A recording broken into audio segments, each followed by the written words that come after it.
This is Ajita and you are watching humanities with Ajita.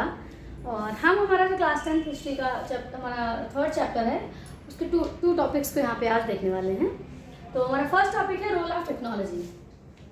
Technology का क्या role रहा, question है what was the role of technology. Technology का क्या रोल रहा, जो यूरोपियंस थे उन्होंने जो पूरे वर्ल्ड वाइड जो पूरा कब्जा जमाया, तो उसमें टेक्नोलॉजी ने क्या रोल प्ले किया वो यहाँ पे देखेंगे। ठीक है, इस टॉपिक में तो क्या है,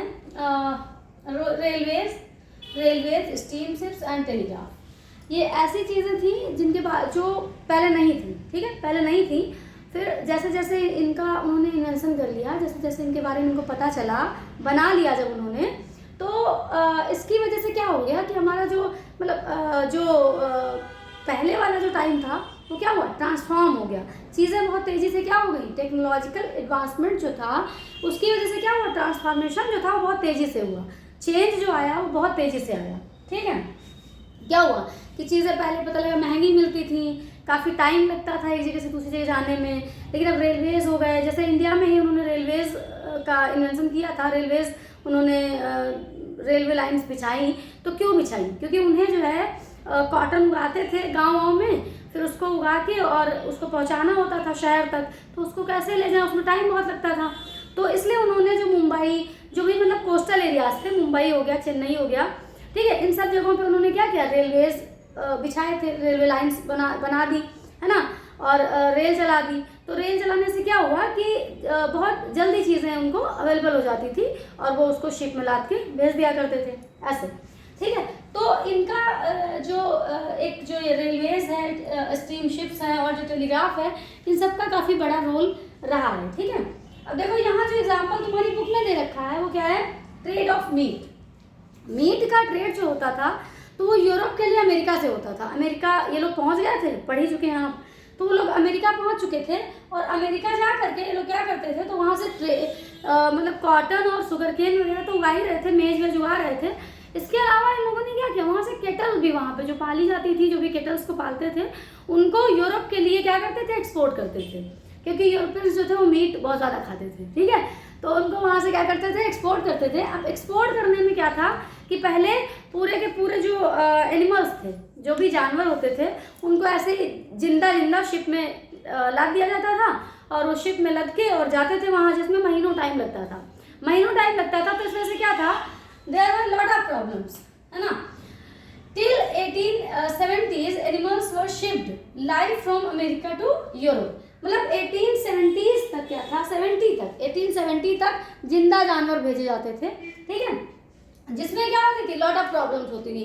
किस टाइप की प्रॉब्लम्स, भाई 1-2 महीने लगता था जाने में, तो कुछ तो उसमें भूख से ही मर जाते थे, नहीं अगर खाना खत्म हो गया, चारा उनका खत्म हो गया तो भूख से मर जाते थे।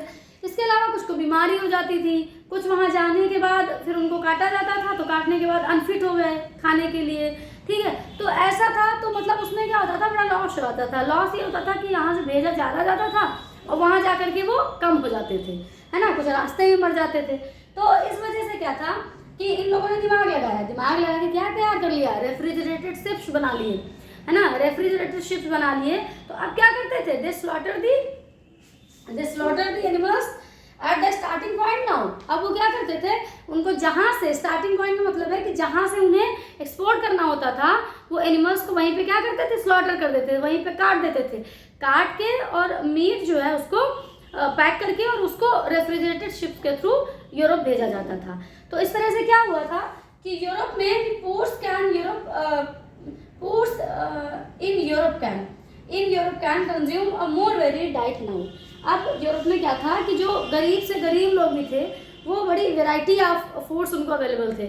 मतलब इसके अलावा भी चीज़ें एक्सपोर्ट होती थी, जैसे बटर हो गया, है ना, मिल्क हो गया, बटर हो गया, ब्रेड हो गया, बहुत सारी चीज़ें थी जो अमेरिका से क्या होता था, यूरोप को एक्सपोर्ट की जाती थी। ठीक है, तो अब यहाँ पे क्या था, यूरोपियंस के लिए बहुत फ़ायदे थे, उनको बहुत सारी चीज़ें खाने में उपलब्ध हो गई थी, बहुत सारी चीज़ें उनको खाने में मिल जाती थी। ठीक है, तो ये तो हो गया रोल ऑफ टेक्नोलॉजी। ठीक है, नेक्स्ट हमारा जो टॉपिक है वो है रिंडर पेस्ट और अ केटल प्लेग। रिंडर पेस्ट एक बीमारी, ठीक है, जो केटल्स को जिसने क्या किया, मतलब केटल प्लेग के नाम से जिसको जानते हैं। ठीक है, in Africa in the 1890s a fast spreading disease, rinderpest, had a terrifying impact on people's livelihoods। देखो अफ्रीका की क्या कंडीशन थी, तो मतलब ये ऐसी बीमारी थी अफ्रीका में जो आई और इसका बहुत ही भयावह रिजल्ट देखा गया। वहाँ का जो लिवलीहुड्स थे लोगों के, उसको इसने क्या किया, 90% तक ख़त्म कर दिया था।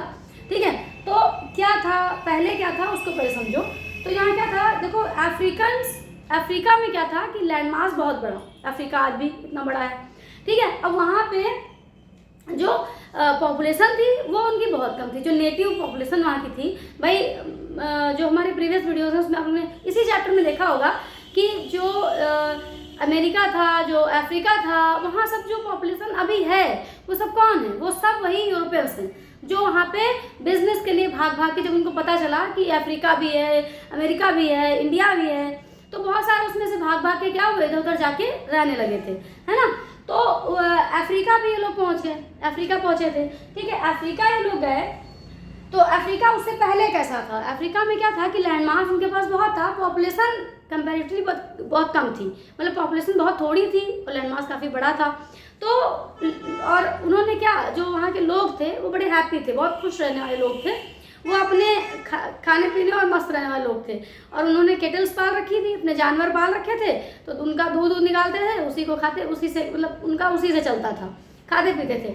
और मतलब उनको काम वाम करने की ज़रूरत नहीं थी, वेजेस पे काम करने की ज़रूरत तो बिल्कुल नहीं थी कि किसी के यहाँ जाके वो मजदूरी करें, है ना, ये करने की उनको ज़रूरत नहीं थी। सबके सब क्या थे, सबके सब एक तरह से इंडिपेंडेंट थे और पूरी तरह मतलब इकोनॉमिकली इंडिपेंडेंट थे, मतलब वो किसी पे डिपेंडेंट नहीं थे। ठीक है, अब यहाँ पे क्या हुआ कि 1890s में ये बीमारी आ जाती है रिंडरपेस्ट। इसका क्या इम्पैक्ट होता है अभी आगे बता रहे हैं। ठीक है, Africa had abundant land, small population, Africans were few consumers of goods. इसके अलावा जो अफ्रीकन्स थे उनको ज़्यादा कुछ चाहिए नहीं था, खाने पीने के बहुत शौकीन नहीं थे वो, मतलब फ्यू कंज्यूमर थे गुड्स के, बहुत कम चीज़ें उनको चाहिए होती थी जिसको कि वो पैसे से खरीदें, मतलब जो भी उनका था वो अपना वो केटल और उनकी ज़मीन से ही उनका चल जाता था। ठीक है, land and live stock sustain their livelihoods. Live stock मतलब जो वही केटल पालते थे, जो जानवर वो पालते थे। ठीक है, यही उनकी लाइफ क्या करते थे, इसी ने उनकी लाइफ को सस्टेन कर रखा था, यही चला रहा था। ठीक है, in late 19th century Europeans reach there to establish plantation and mines. Europeans वहाँ पे क्यों गए थे, यूरोपियंस गए थे तो आपको पता ही है, लेट 19th सेंचुरी में यूरोपियंस वहाँ पहुँच गए। और इन लोग ये क्यों गए थे, तो एस्टैब्लिश प्लांटेशंस एंड माइंस, क्योंकि इन्हें पता चला था कि बहुत बड़ा लैंडमास है और वहाँ पे रिसोर्सेज के मतलब काफ़ी रिसोर्सेज हैं वहाँ पे, तो ये लोग वहाँ पे माइंस वगैरह सेटअप करने के लिए पहुँचे। लेकिन अब इनको माइंस लगाओगे तो उसके लिए लेबर तो चाहिए, लेकिन अब लेबर, क्योंकि जो अफ्रीकन्स थे उन्हें कोई लेबरी करने का कोई मन नहीं था, क्योंकि वो सब क्या थे, उनके पास जो था उसी में खुश थे, है ना, तो उनको कोई किसी की नौकरी वोकरी करने का मन नहीं था। They do not willing to work, है ना, उनको बिल्कुल भी काम करने का मन नहीं था। They were not willing to work but face shortage of labour. लेकिन अब ये लोग जब वहाँ पे गए तो इन्हें देखा कि वहाँ शॉर्टेज ऑफ लेबर है, वहाँ पे मतलब लेबर की कमी है, काम करने वाला नहीं है, लेबर नहीं है। दे impose heavy taxes, change inheritance law. अब इन लोगों ने ब्रिटिशर्स ने जाकर के क्या किया, ब्रिटिशर्स के यूरोपियंस ने जाकर के क्या किया, तो इन्होंने उनके ऊपर हैवी टैक्सेस, मतलब जो ज़मीनें उन लोगों ने इनहेरिट कर रखी थी, उनके पास जो ज़मीनें थी उसके लिए इन्होंने हैवी टैक्सेस इम्पोज कर दिए। इसके अलावा इनहेरिटेंस लॉ चेंज कर दिया कि कहाँ रहना है, कहाँ नहीं रहना है। ठीक है, और ज़मीन इन्होंने बताया कि एक ही बंदा इनहेरिट करेगा, फैमिली का मतलब ये नहीं है कि सबके पास ज़मीन है, फैमिली में एक मेंबर होगा जिसके पास ज़मीन होगी, बाकी लोगों के पास ज़मीन नहीं होगी। तो इस तरीके के लॉज इन लोगों ने जाकर के वहाँ इम्पोज किए, लेकिन तब भी इतना इम्पैक्ट इन सारे लॉज ने उन लोगों को नहीं किया। जो अफ्रीकन्स थे इन सब चीज़ों का उनके ऊपर इतना इम्पैक्ट नहीं पड़ा जितना कि 1880s में ये रिंडरपेस्ट अराइव इन अफ्रीका, जितना कि रिंडरपेस्ट जो बीमारी आई वहाँ पे अफ्रीका पहुँची 1880s में। क्यों पहुँची थी, ये अफ्रीका पहुँची थी फ्रॉम ब्रिटिश एशिया से ये पहुँची थी। क्यों पहुँची थी, तो वहाँ पे इटालियन सोल्जर्स रहते थे, इटली के वहाँ पे मतलब इटली के लोग वहाँ रहते थे, तो इटालियन सोल्जर्स थे, उनको फीड कराने के लिए, उनको खिलाने के लिए, ठीक है, यहाँ से कुछ केटल्स भेजे गए होंगे, उनके साथ में ये बीमारी रिंडरपेस्ट भी वहाँ पे पहुँच गई। अब ये बीमारी ऐसा पहुँची कि इसने बड़ा टेरिफाइंग इम्पैक्ट अपना वहाँ पे दिखाया।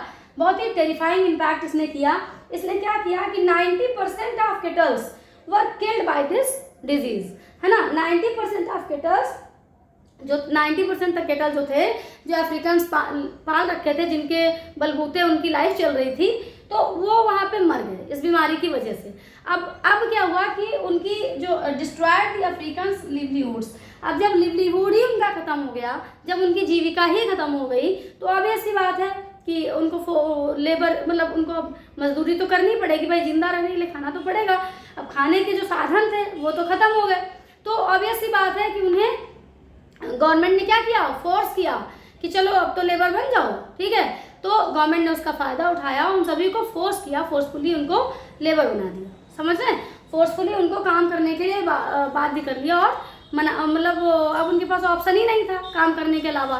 तो लोगों ने क्या किया, फिर उनकी माइंस वगैरह में काम करना स्टार्ट कर दिया, जो वहाँ के नेटिव्स थे, कहाँ के, अफ्रीका के, ठीक है। तो इस तरह से ये हमारा टॉपिक, ये हमारे 2 टॉपिक्स यहाँ पे कंप्लीट होते हैं, और हमारे नेक्स्ट वीडियो तक देखते रहिए, और अगर ठीक लगे तो please like and subscribe the video, and thank you very much.